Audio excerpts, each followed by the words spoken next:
because the media, and that's what y'all feed off of, negativity, but it is what it is. This is the life we live. So, we move on from it. And I live a real life, so what happened around in this locker room, this real, not what's going on social media and everything. So me and Shedeur good, everything good, man. We gravy over here. Sweep right up under the rug.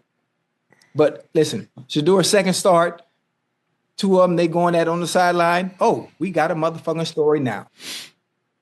The moment Jerry Jeudy and rookie quarterback Shedeur Sanders clashed on the sideline, and the even bigger moment that came after, when Jeudy blamed the media for everything. So let's start from the beginning. Let's rewind to where this storm actually formed. It's Shedeur's second NFL start. The stadium is loud, the Browns' offense looks out of sync, timing is off, protection is shaky, and communication between veterans and the rookie quarterback is clearly strained. But then it happens. A misread, a missed route, a broken play at the worst possible time.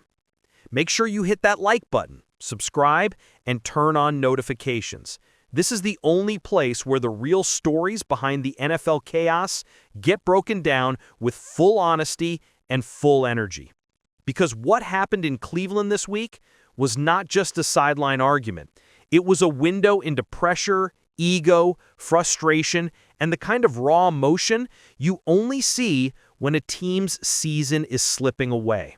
It could have been nothing, Ocho, but when you get animated like this, and all Shedeur was sitting down, and then all of a sudden Shedeur stands up and says, "What do you think?" Absolutely. Hey, can I tell you something? Just say, "Look, guys, I could have handled that situation better.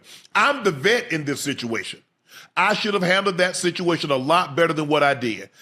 I saw something one way, he saw it another way. Whatever differences we had, that could have been resolved behind closed doors." I was always conscious of that, Ocho, because I know, I'm demonstrative, because I already know. So now you start yelling, I start yelling, you say something, and the one thing I don't ever want to go across a bridge that I can't go back across. Shedeur sits on the bench, helmet off, trying to replay the moment in his mind. Coaches surround him, cameras hover, and just a few feet away, Jerry Jeudy walks over, animated, emotional, talking fast, clearly frustrated. Jeudy is standing over Shedeur. The rookie stands up. Both look tense. No punches, no shoving, but the body language says everything. You don't even need audio to feel it. A veteran wide receiver and a rookie quarterback are not on the same page. And to the world watching the broadcast, this felt like the beginning of something messy. About you. So please subscribe or you're going to make Ocho cry.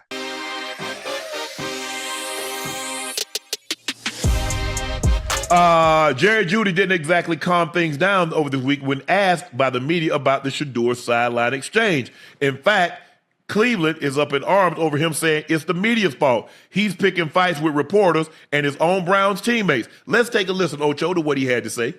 Probably taught them off camera, you feel me? That's probably what I would have done different. Of course, I'm going to speak my mind and tell me what, and say what I need, what I see out there. But, it what it is, football, man. Just me and Shedeur good. It's stuff like that happens. Y'all gonna make it bigger than what it is, because the media, and that's what y'all feed off of, negativity, but it is what it is. This is the life we live. So, we move on from it. And I live a real life, so what happened around in this locker room, this real, not what's going on social media and everything. So me and Shedeur good, everything good, man. We gravy over here. Jeudy hates Shedeur. The locker room is cooked. Cleveland is already falling apart. The clip went viral before the game was even over. Analysts argued about it at halftime. Fans argued in the replies. Every camera angle, every slow-motion replay, every piece of lip reading had the internet acting like FBI investigators. And the most important part? Whether the moment actually meant something or not, the optics made it impossible to ignore. That is what Jeudy didn't understand. Not in that moment. Not even the next day.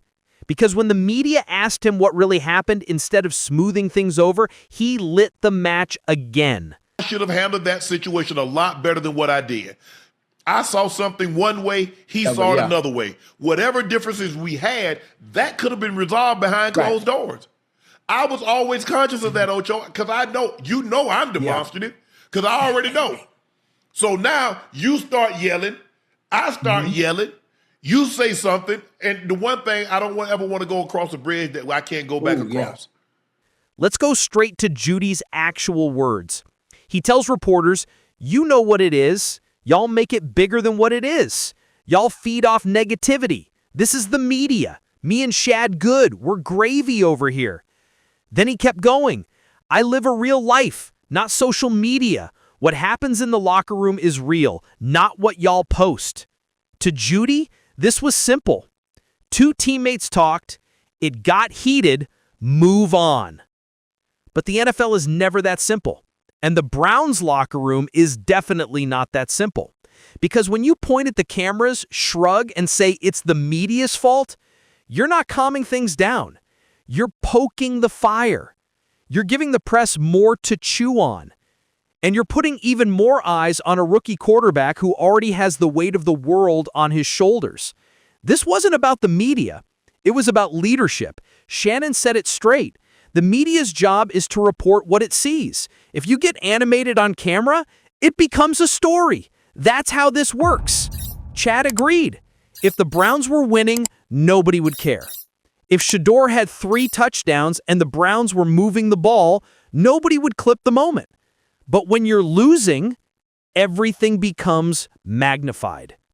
Every argument, every look, every body language cue becomes a headline. And this one just so happened to involve a frustrated wide receiver and a franchise quarterback trying to find his footing in the NFL. Unc even told a story from his playing days about how a quarterback once confronted him after he reacted emotionally to a bad throw. He said something powerful. "You say the wrong thing in the heat of the moment, you cross a bridge you can't cross back." That's the lesson Jeudy missed. That's the part where leadership matters. And this is where Shedeur Sanders enters the equation. Yeah, just like that. But mine was in the field of play. We Monday Night Football. We playing the Steelers. I'm already frustrated because they're not able to get me the ball. Everything they doing, Ike right in front of me, safety over top. So you already know I'm frustrated. So the ball, when I do get the balls. Where does Shedeur fit in? Let's talk about Shedeur. Because the truth is this. For a rookie quarterback, he handled the moment exactly the way veterans are supposed to. He didn't yell. He didn't escalate. He didn't embarrass his teammate. He sat. He listened. He stood when he needed to. But he didn't match the energy Jeudy brought. For a second NFL start, that is a level of composure you don't see often. Now, that doesn't mean Shedeur was perfect. It doesn't mean he didn't make mistakes. It doesn't mean he had the reads right or the communication perfect. But it does mean one thing. He understands the spotlight. He understands how cameras work. He understands that every move he makes becomes a topic. And this is where the locker room politics get real. Because when a rookie quarterback keeps his cool, while a veteran wide receiver loses his temper, everyone in the building notices. Coaches notice, teammates notice, front office notices, and the fans, they definitely notice. This moment wasn't about the fight. It was about who controlled their emotions better. And on that day, it wasn't Jerry Jeudy. Inside NFL locker rooms, players know exactly what moments matter. Not the touchdowns, not the highlight catches, not the stat sheet, but the emotional moments. The moments where tension rises and you see who can handle the pressure. And what Jeudy doesn't realize is this. His reaction wasn't just a heat of the moment outburst. It confirmed something people have whispered about him for years.